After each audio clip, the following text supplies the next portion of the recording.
Hello, welcome to our story. Today we have a really small clip with a really awesome multidisciplinary artist, Mary Admission. Admission. Sorry, Mary Admission. How are you doing today? I'm good. That's good. Well, thank you for coming here. You traveled a couple of hours from. Yes, yeah. I came from East Montpelier, Vermont, and thank you for inviting me. It's really great to actually get some airtime that's regional and also in another location of Vermont. That's right. Which is awesome. That's good. So 2 hours driving? Yeah. Was it a good drive? Beautiful. That's awesome. Yeah, very nice. So today it's a busy day for you, huh? Yes. I'm actually going to have an artist talk at the Railroad Museum today at 7 p.m. And I'm going to share my collection that's on view right now in the East Gallery called Balance, Boundaries, and Confinement, Navigating the Elements Between Nature and Society. And that will be on view until October 8th. I also have a site-specific sculpture that was created specifically for the outside of the museum called Weighted Tears, and that was supported by the Vermont Community Foundation Arts Endowment Fund in part. So I received a grant to help create that, which was really wonderful, and I thank them very much. Yes, supporting the arts, yay. Which is good. And that will be on view until October 24th. Nice. So I want to talk a little bit about. So are you from Vermont, or where are you from? No, I'm a native of Detroit. I was just in Detroit. You were? Yeah. Where? I was staying by the college, the big university. Down in the city? Yeah, down in the city. You were. I was there for a conference, Allied Media, like in media. So there was a lot of artist stuff. But I love Detroit. So you're from Detroit? Yes. Grew up there. Oh, is it Wayne State University? Yeah, Wayne State University. There we go. Sorry, Wayne State University. Sorry, I'm like going. I had a little brain cramp. So yeah, and wow, that's great. Well, there's so much going on in the city right now. It's gentrifying, and I know. And there's a lot of energy and young, creative happening everywhere. So lots of art as well. Lots of art. It's almost like you throw a rock and you hit art. And then they have the DIA, which is the Detroit Institute of Arts, with the beautiful Diego Rivera murals there that are just truly inspiring. And so what were you doing there? I was there for a conference about media and like activism and stuff. So it was like a lot of artists that are also activists getting together and like talk about different classes and so on. So that's a big influence to grow up in such an artist area. Yeah, so, but the other thing is growing up during a period of time. I was a child during the '67 riots. And wow. There's a movie they just called Detroit right now that's out all about which that. is called The Uprising or something like that. It's called Detroit, isn't it? Detroit, yeah, but like the people are like the activists there that I talked to were talking about how they were not calling it a riot, they were calling it an uprising. They were calling it an uprising. Yeah. And we called it a riot. And I had a problem when they were like marketing the show, the movie, but because that's everyone called it a riot. I've never heard it called anything else but that. Yeah. But anyway, my family boarded up our house, and we ended up we went to northern Michigan, and my father stayed at the house and watched the family business while the city was in flames. And I also I lived in the city. So many people I meet in Vermont, people think that they're from. Yeah, you don't need this part. No, it's okay. It's just changing the camera. Oh, okay. So today I'm changing it with the so you might hear the click. Oh, okay. But I'm just changing the camera onto you. Oh, okay. So anyway, we don't need to get into Detroit on a higher level. Yeah. But so Detroit, you left Detroit, went to school, did all that stuff. I didn't want to get into the school stuff, Yeah, we don't have to. So you went to school. I left Detroit. And what made you come here? I guess how did you end up here?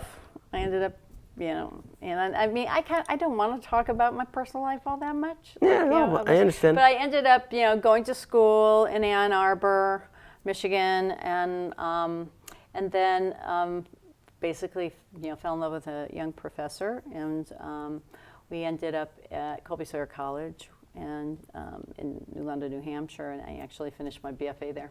Nice. And but that was a long time ago. And now we're here And with now this we're new here. project, We're which here. is Yep, but I've been doing art for a long period of time. I also do marketing and branding for social responsible businesses as a way to make a living because conceptual artwork is challenging to make a sustainable living for a long time. I raised a family, but I've traveled all over the world, and my work has been exhibited widely. But it's a true honor to be in Brattleboro at the Brattleboro Museum with such a great group of artists that are being featured there right now. But I'll get back to our original task around creating this collection of work. yeah. So it's very interesting material that you chose to create this, and it's why did you choose the barbed wire for this? The barbed wire. Well, I mean, I've always I'm a collector, and I really like making things out of found objects. And I pretty much I'm a grand upcycler. I collect a lot of things from the woods, and I find a lot of beauty from our Vermont landscape. We live on 14 acres, so I create like a pop-up studio and do a lot of my work outside.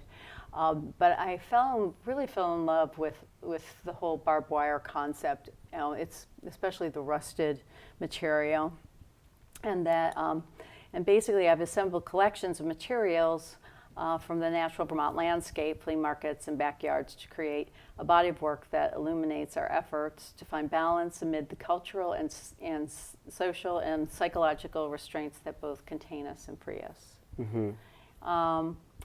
So we can edit that, I guess. We're gonna edit that. Edit that. And so basically, as far as I've always been interested in sort of in all my work. I always have this points of connection, and that whether it's through line, through material, through concept, and because we're all connected by something. And that was one of the reasons I really love barbed wire, because everyone has a connection to it. It is this visceral, intense material that has really carved out our landscape, really defined our world from a natural and social element. And there is a true narrative behind it. And a number of the pieces that are being featured, including the sculpture that I just spoke about, called Weighted Tears. And is it this one? Nope. No. Weighted Tears is the sculpture outside. Is it? That's the hive. That's sculpture. That's the one. Yeah, that's Weighted Tears. So that's what we're gonna be able to see outside of the museum. Yeah. Yep. Nice. And the night views are more dynamic than the day views, but it's a wonderful experience to see them. When I created these, they're made from aluminum, steel, barbed wire, and cables with small cannonball weights to suspend them. And they're suspended from the eaves of the museum. And they're also powder coated. And powder coating is almost like that shiny car paint that, people use to, it's almost like an enamel. And I wanted the forms to have a real shimmery, almost watery, wet-like surface. So when you see it in person, that it's kind like, of it kind of sparkles. And I was really inspired to create this sculpture when Mara Williams asked me to do a site-specific piece.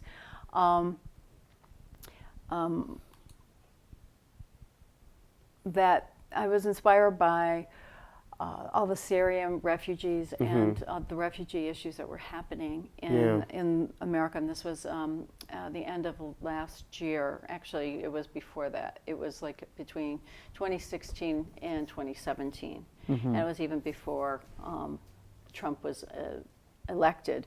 And it's just that this was really about finding balance within our struggle, and that there is promise and hope that we have to look forward to, and that's all some of us can ever want or desire. And that's really what this piece is about. And this is how they looked outside, yeah. And they're there until the 24th. 24th. So you have a lot of time to come out and check it out. So Yep. So this is this is gonna be inside, and this is gonna be inside This of is the inside at the East Gallery, and this is called the Nest. And it's a nest that's built out of barbed wire and has a goose egg.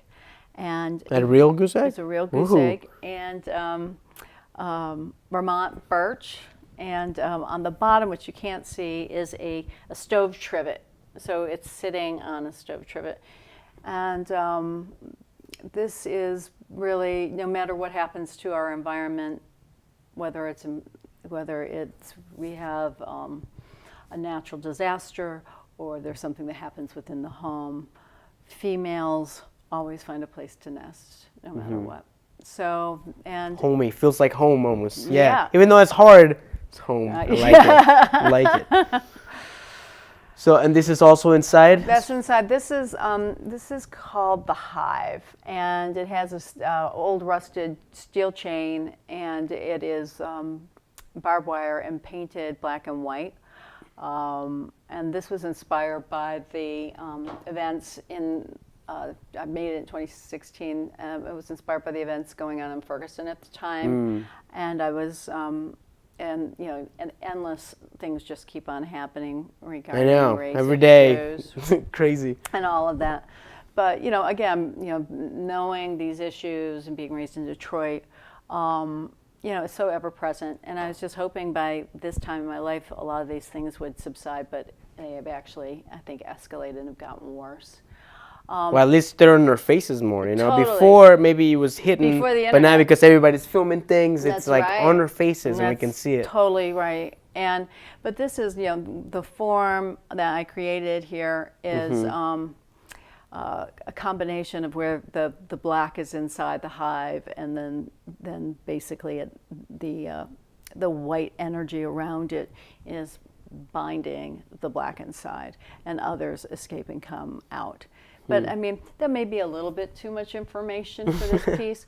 But what I really try to work towards is to have people arrive at their own narrative and their own experience when they see these pieces. And I think everyone will create their own story or have their own ideas of what they mean to them. And that's the beauty of abstraction and conceptual artwork. True.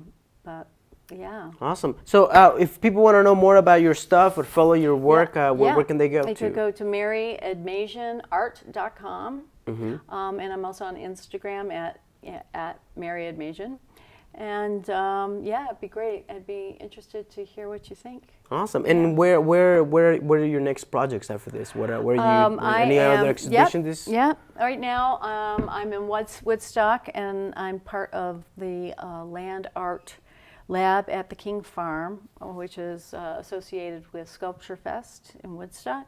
And I'm also in a social justice show at Goddard College, and that's up until the end of October. The land art at the King Farm is up until November. And then I've been touring this year. I've been working with another artist, Kristen and Watson, and we have been touring an interactive installation called the She Project. And that has to do with women, hair care products, and toxicity in various makeup and hair care products in the age of social media, and how we're constantly branding ourselves and looking in the mirror and taking selfies. Yeah, taking selfies, making it work, and what that really means to all of us right now. So we are looking at trying to move She Project Part 1 to Boston and to another university or college. Nice, keeping busy. Awesome. I'm busy. Awesome. It's well, good. Thank you so much for coming with us. Remember to visit our Museum of Art here in downtown Brattleboro, Boundaries, Balance, and Confinement. It's going to go from now until October 8th. and then Weight of Tears from now until October 24th. So check it out. Again, Mary, thank you so Thanks much so for much. coming, It's nice and to meet hopefully you you. come again. Yes, when you come other Thank stuff. you. Bye. So have a good one. Thanks. And I'll see you guys in the next time. I think this is part of the next episode, so I'm just gonna say, and now let's go back to the regular show. Now we have a really awesome musical break with a cool local musician, songwriter, Frank Richard. How are you doing? Okay. Yeah? Well, Yeah. it's nice to have you on the show. Well, it's nice to be here.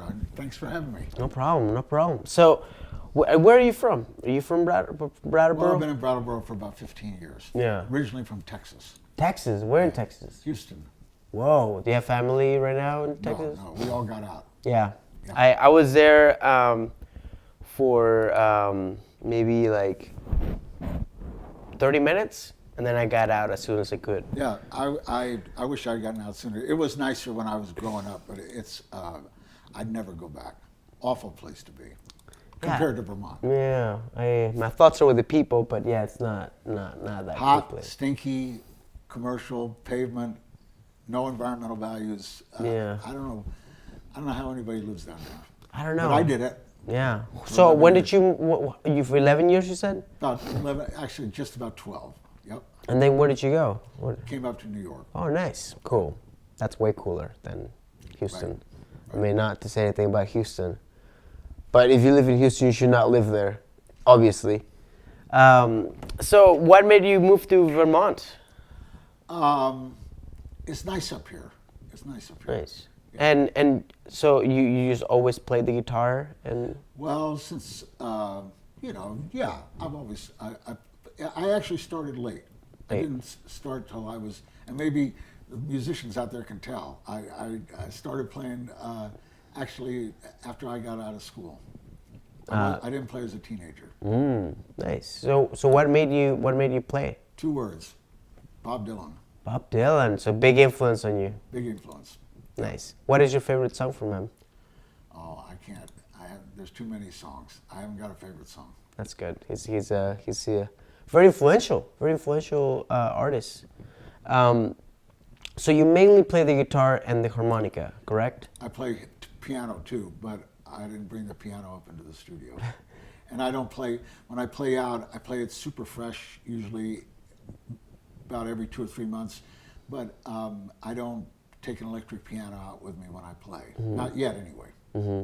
So do you have any shows coming up in the next couple of months? Well, yeah, October 28th, that's a ways, but about 6 weeks. Yeah, or 5 weeks. October 28th is Super Fresh, Nice. Saturday night, Nice. 8 to 10. Nice. So be there, 8 to 10, super fresh. It's a cool place. I think so. It's a good. They like to listen in there.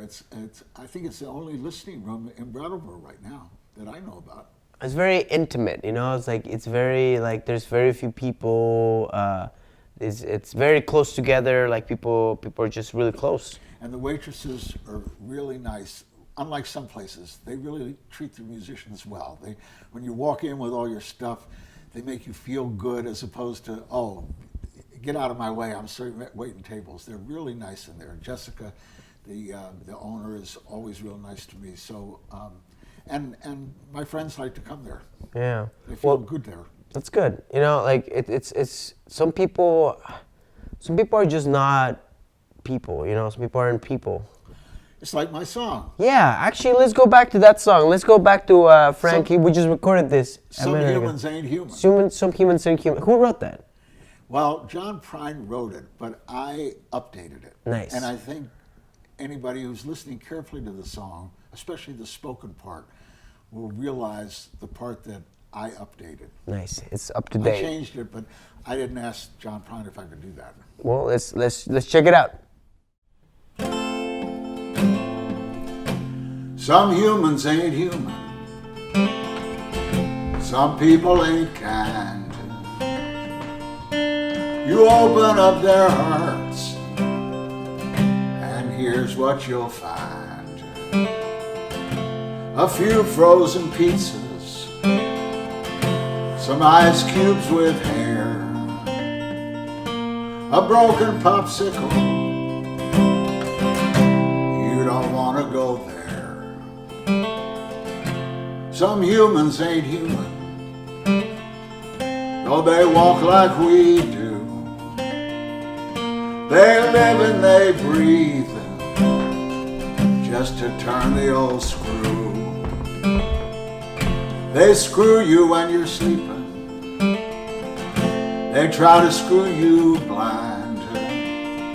Some humans ain't human. Some people ain't kind. If I go to church, sit down in the pew, those humans who ain't human, they sit right next to you. They talk about your family, they talk about your clothes, when they don't know their ass from their own elbow. Jealousy and stupidity don't equal harmony. Jealousy and stupidity don't equal harmony. Did you ever notice, just when you're feeling really good, there's always a pigeon come shit on your hood? Or when you're feeling your freedom, like your sails just unfurled, some fat bully from Queens starts to wreck the whole world. Some humans ain't human. Some people ain't kind. They lie through their teeth with their head up their behind. You open up their hearts, and that's what you'll find. Some humans ain't human. Some people ain't kind.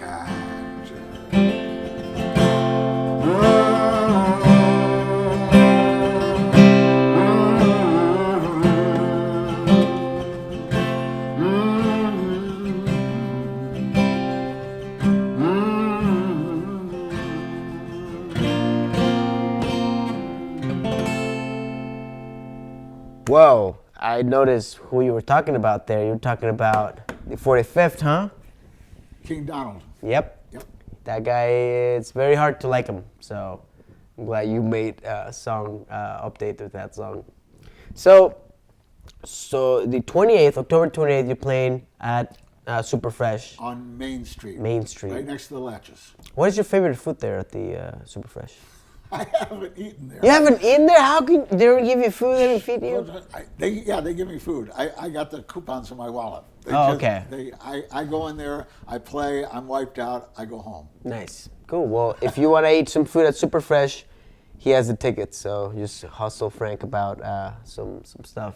So so you actually were one of the few people, well, not few, there's been maybe like 5 people that have contacted us that wanted to see the show. So what do you think about the show, ArtStory? You've seen this show, and you've not seen the show. Never mind. I don't have a TV. But you've seen it online or so. How did you? Because I think you and I talked when we met at the open mic. Yeah. On Elliott Street. You and I talked, and I think somebody, I don't know how I knew. I either you told me or maybe we got talking on the street afterwards. Yeah. And it was a warm night, and you said, yeah, I do a TV show at BCTV or something like that. And then I said, can I play on it? And then you said, yeah, I guess so. And then it went from there. Yes. So what I'm trying to say with that is, if you want to play music here, you want to talk, you're an artist, they have a cool story, or just a regular story, come out here, because every artist is important. So the last song that you heard, that I heard earlier a minute ago, was about a sustainable world, right? Or like called Renewable Resource. Renewable Resource. So what is that song about? Well, I think it's pretty obvious. It's sort of a play on environmentalism, but it's trying to make environmentalism sexy. It's trying to just have some fun on a very, very serious topic. To try to give it a light touch, but still with hopefully a strong message. The song's got to speak for itself. Yeah. I can talk about it for 30 Let's minutes. let's let the music speak for itself, There shall you we? go. All right, let's Renewable Resource. Did you write the song? What? Yes. Oh, cool. Let's listen to an original Frank Richards song.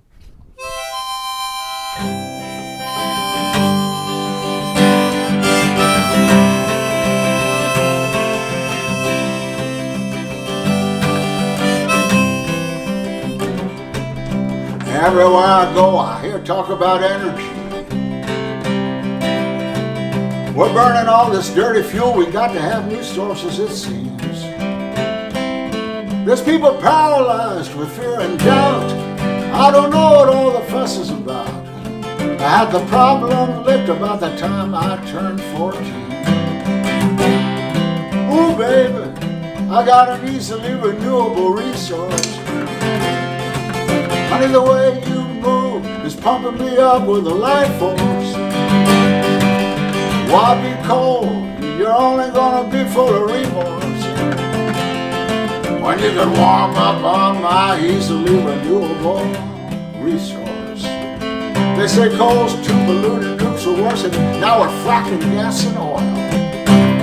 How can I get upset about that when she's bringing my blood to a boil? I don't need to heat my house all night, not as long as she's holding it tight. Turn down that thermostat because my body and soul are on fire. Ooh, baby, I got an easily renewable resource. Honey, the way you move is pumping me up with a life force. No need to be cold, you're only gonna be full of remorse. I'm a live wire, baby, with an easily renewable resource.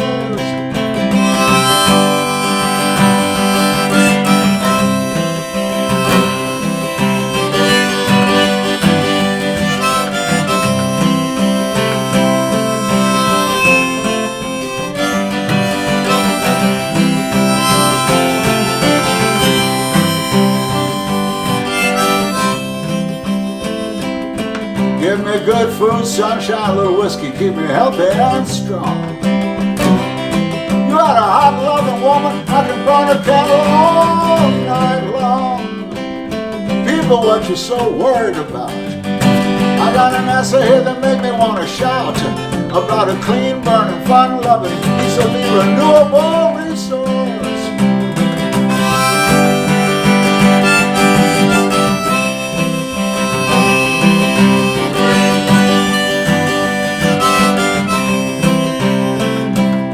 People, what you so worried about?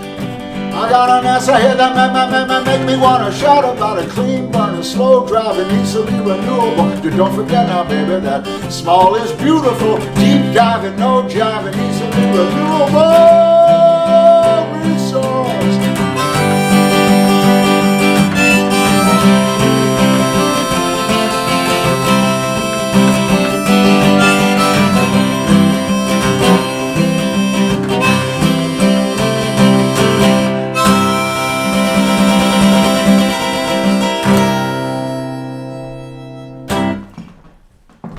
Whoa, that was catchy.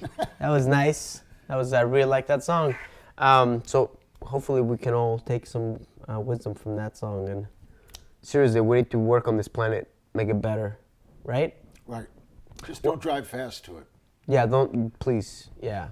Well, Frank, thank you so much for coming here. Do you have any information people can contact you if they want to? Not a damn thing, unless they want to come over to my house. All right, if you want to come. No website, no.